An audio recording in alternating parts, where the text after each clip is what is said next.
Hello, and welcome to episode 3 of the RPE Continuous Quality Improvement Series. I'm Dr. Sandra Ortega, and joining me today is Beth, Malchus, Stafa, and Debra Seltzer. Our topic today is Understanding Evidence. To help you follow along with today's episode, please have the following handy.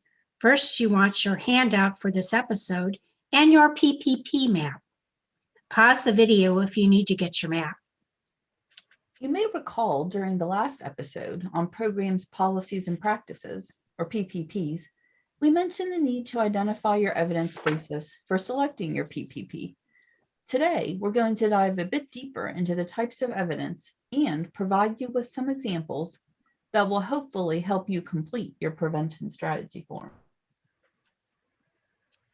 Today, there are 3 objectives seen on the slide. The first 2 objectives go hand in hand.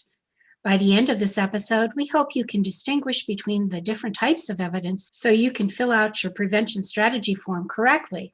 The third objective focuses on practice-based evidence and specific elements of this type of evidence. These elements will also be valuable for completing your prevention strategy form. Before we get to evidence, can we just review the PPPs that we're using for the CDC prevention strategy forms and the change in terminology in case folks need a refresher before we proceed? Sure, Debra. Thanks for the reminder to slow down and revisit the previous episode's content. If you recall, CDC used the phrase programs, policies, and practices to refer to the actual work that you are implementing. In the past, in Ohio, we fit these into the categories of training, messaging, and policy work. This year, we will be changing our original categories that we used of training, messaging, and policy to the categories that CDC is using. I don't know about you, but I'm having a hard time remembering these categories.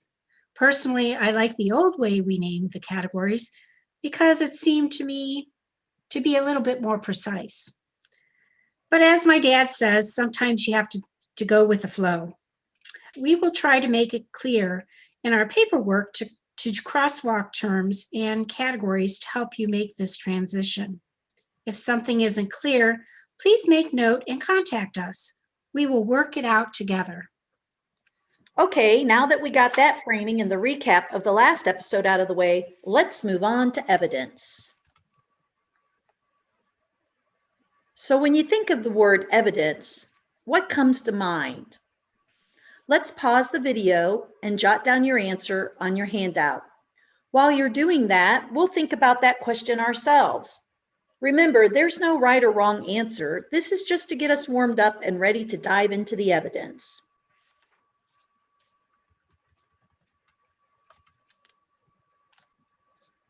So, Debra and Beth, how did you answer this question? To be honest, the first thing that comes to my mind is a detective story. Let's review the evidence to prove who did the crime. I thought of scientists with microscopes working on the next vaccine to get approved by the FDA. Yeah, me too. It's just such a strange word to use when we think about prevention work. I think basically the evidence is the way you know what this thing that you intend to do in your community will work. It's more than a hunch or a guess. There's some intentionality that is grounded in some type of research, also known as evidence. As we mentioned several times, the prevention field is continuously evolving. The more we learn, the more we integrate the different things that we've learned into our practice. In episode 1, we talked about the evolution of prevention literature and research. One document I didn't cover was Understanding Evidence. This document identifies the criteria for determining the examples of evidence-based program policies and practices, or the PPPs, that were placed in the STOP SV technical package. One criteria for selection, these evidence-based PPPs had to make an impact to prevent sexual violence perpetration and/or victimization, or they were shown to have beneficial effects on the risk and protective factors for sexual violence perpetration and victimization. In order to be listed in the STOP SV technical package, the programs, policies, and/or practices had to meet at least one of 3 criteria for evidence rigor. You can find those specific criteria on page 10 of the STOP SV technical package. It is within the STOP SV technical package where the language started to shift at CDC to encompass the program, policies, and practices framing.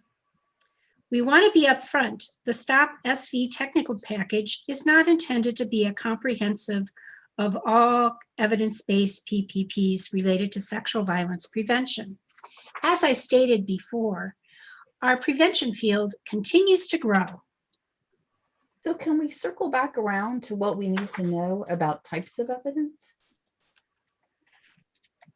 Sure. To help us think through the type of evidence we're using, I made this simple decision tree.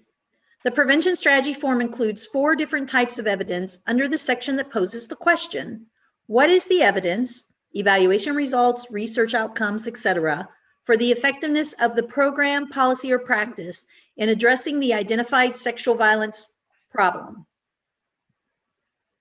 Like Debra said in the last episode, if you're using a PPP from the STOP SV technical package, you will not need to further document the evidence for that PPP. That's all you need. This is represented by the first column on the left of the decision tree.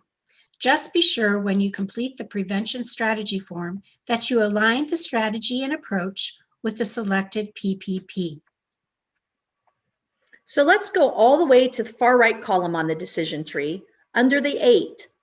This is the question for those of you that may be in the very early planning phases of your PPP selection and you're looking for evidence but haven't quite gotten there yet.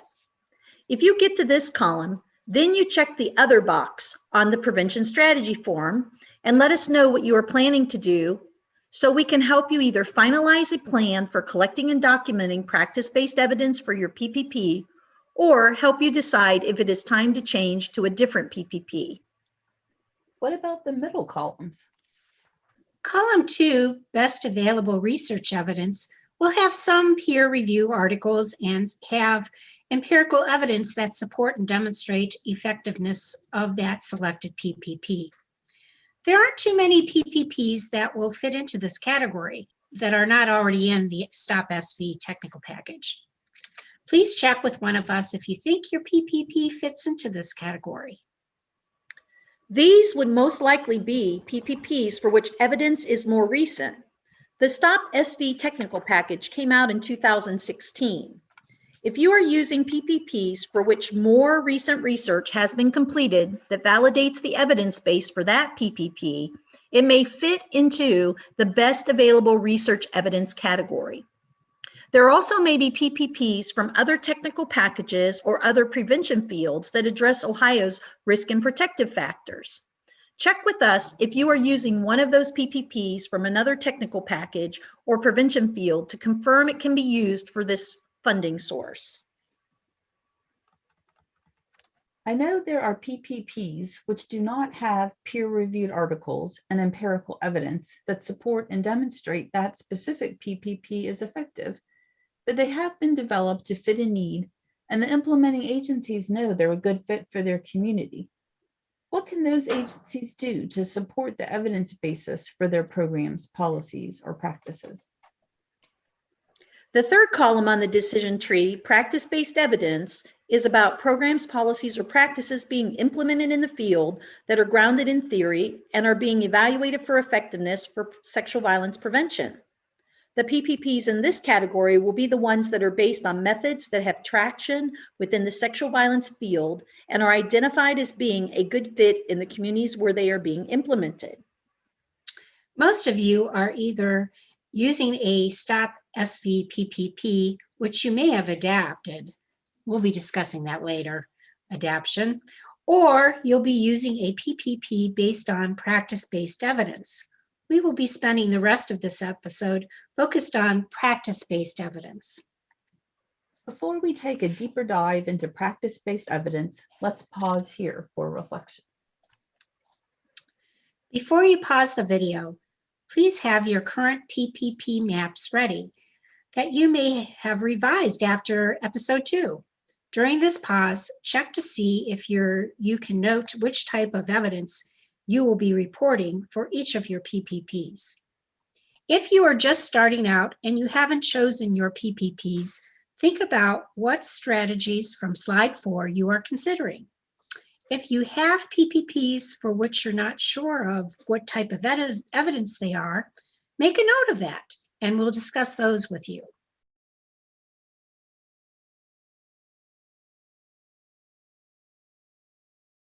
Thanks for allowing us to take time for this reflection exercise, Deborah. How did you all do with thinking through the evidence types for your PPPs? I think it can be a little confusing, speaking for myself. I need to take time by doing this paperwork. It helps me understand this information better. But if you are not sure about how it works in your program, that's okay. We're learning a lot as we go along. Here's a question, Beth. Would it be reasonable to conclude if you make changes to a PPP from the STOP SV technical package or one based on best available research evidence, that will change how it can be listed? It might, depending on what you changed and why, or how you changed it. Make notes of what you have changed, and we'll be talking more about this when we talk about adaptation of your PPPs in the future episode. We are now going to talk more about how you document your use of PPPs based on practice-based evidence. The issue with outer level work in sexual violence prevention is we just don't have a lot of evidence-based practices, and the literature that is out there is not specific to sexual violence prevention. We have been working with you to build your practice-based evidence for much of the outer level work you have been doing. We know we have a lot of great minds in our communities that contribute to the prevention landscape. So if the program you intend to implement is practice-based, which we sometimes refer to as homegrown, you'll need to provide us with the information to help us understand your logic for selecting and developing that particular PPP. There are 4 questions that you need to address and report to us when using a practice-based PPP. These are listed on the screen and are also found in your handout. Addressing these 4 points will help you know if your program is effective and grounds your program in a practice-based evidence. Your practice-based PPP should be grounded in some research base. This may be different depending on what type of PPP you're implementing. For curriculum for your educational programming, you should be using the 9 principles of effective prevention. I know many of you have been conducting literature reviews in your work groups and have brought that research into the development of your products. For example, the Youth Leadership Work Group has been pulling research from different fields that are working on prevention, such as drug and alcohol and tobacco prevention. These fields have been using research evidence and best practices identified by Ohio University about how to do youth-led work and how to mobilize teens. The Youth Leadership Work Group has taken this evidence and applied it to sexual violence prevention. They have created a toolkit for how to mobilize youth in the sexual violence prevention field. You can use the research listed in this toolkit to document the research foundation for your youth leadership PPP. You may be focusing your PPP on one or more of the risk or protective factors associated with sexual violence perpetration. We will be talking more in the next episode about risk and protective factors. For those PPPs, look in the literature and research base for the risk protective factors you are focusing on. There will be research and literature on the various curriculum and programs that address the risk and protective factors. Feel free to contact us to help you think through your decision. One of the work groups that has been meeting is focused on social marketing. That work group has compiled articles which explain more about the background and purpose of social marketing as an effective mechanism for change.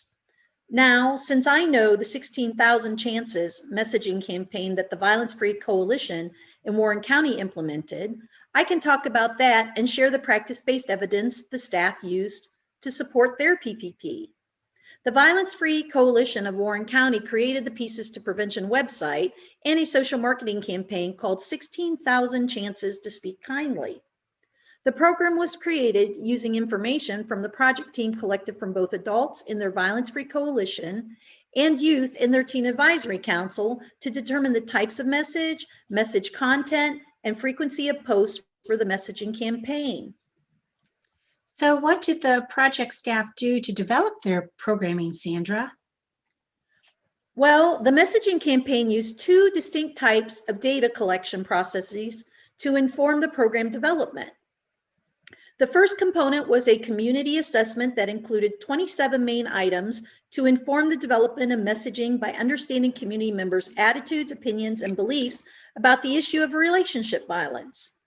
The main thing they learned from the community assessment was about half of the people in Warren County didn't think relationship violence was a serious issue in their communities, even though we know statistically relationship and sexual violence is prevalent in all communities.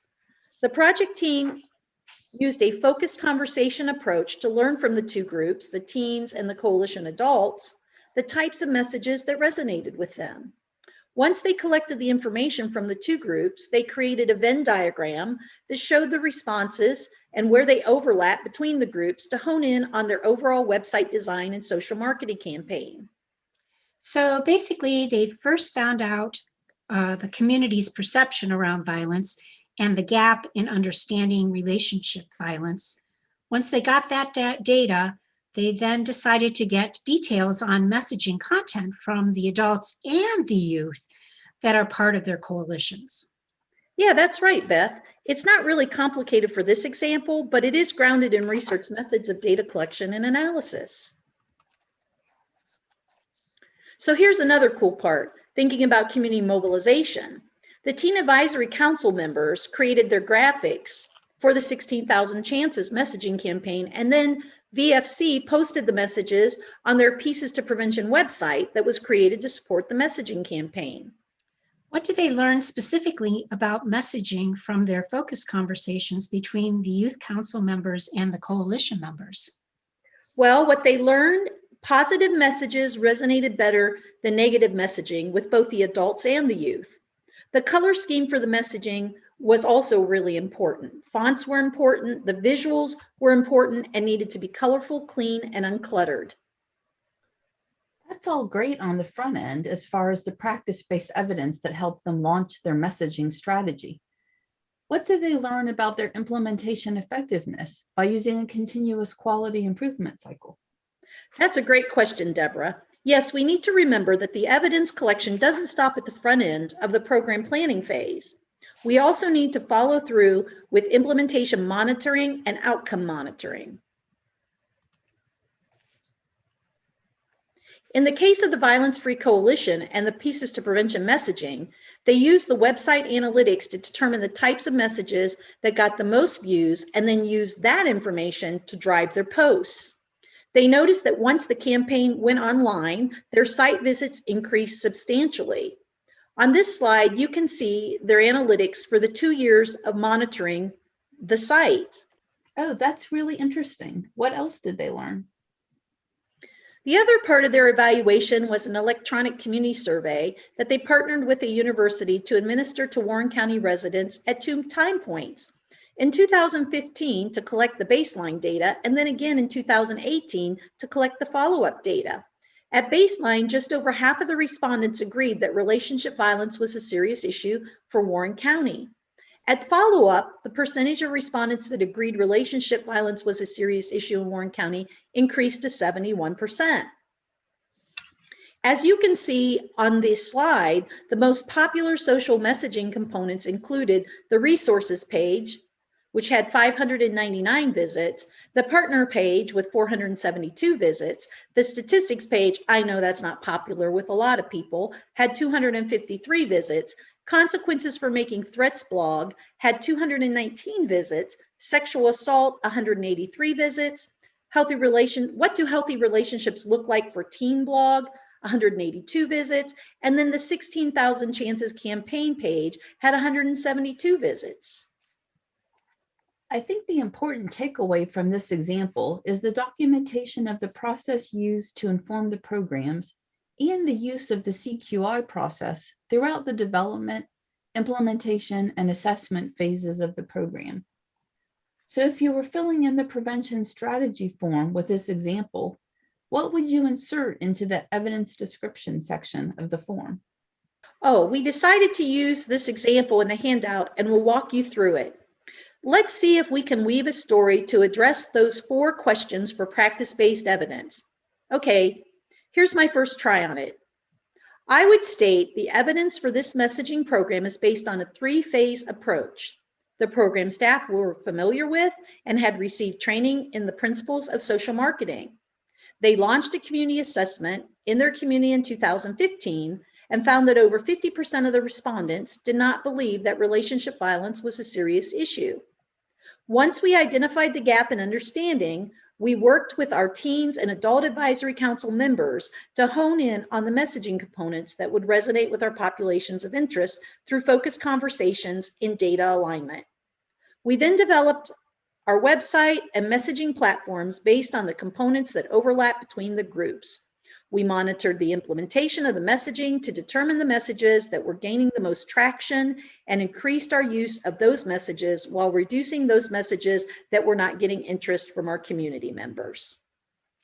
And for the prevention strategy form, your description has to be under 1,000 characters or less. Sandra's example, 949 characters.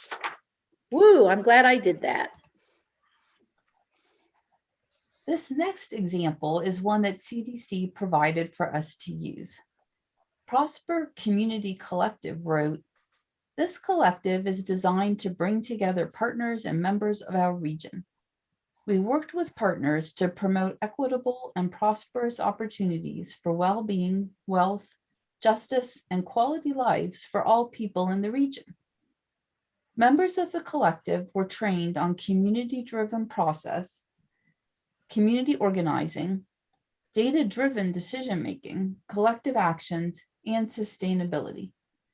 This PPP brings about change by empowering and bringing the community to prioritize and take collective action to make a difference. The solutions are prioritized and planned from within the community to make decisions and take action on what is important to us.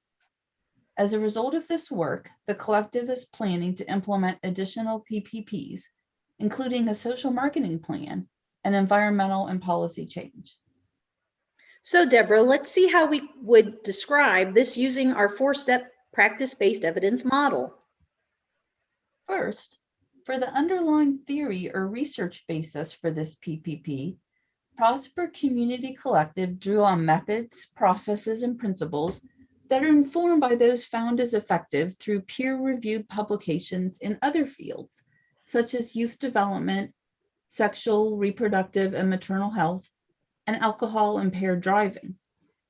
I'm not going to read off their sources, but you will find them cited in the handout for this episode. The collective also considered lessons learned in other mobilization efforts in the state and similar communities. One of these models cited is collective impact, which some of your communities here in Ohio are already also using. Second, implementation is informed by community input and review. And it is based on community context and culture. Using insights from these publications and lessons, the collective developed their program using a consensus approach.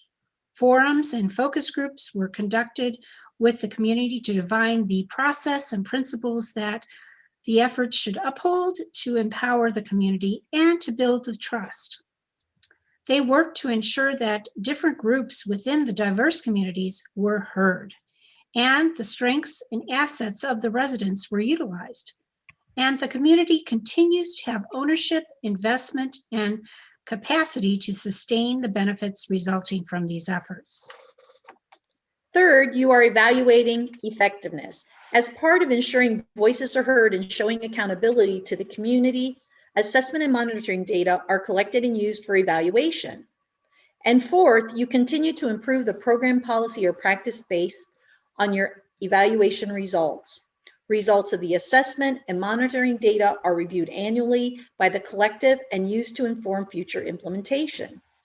We want to lift up several resources to support your further understanding of evidence for selecting your program's policies and practices. Here are some excellent resources to help you.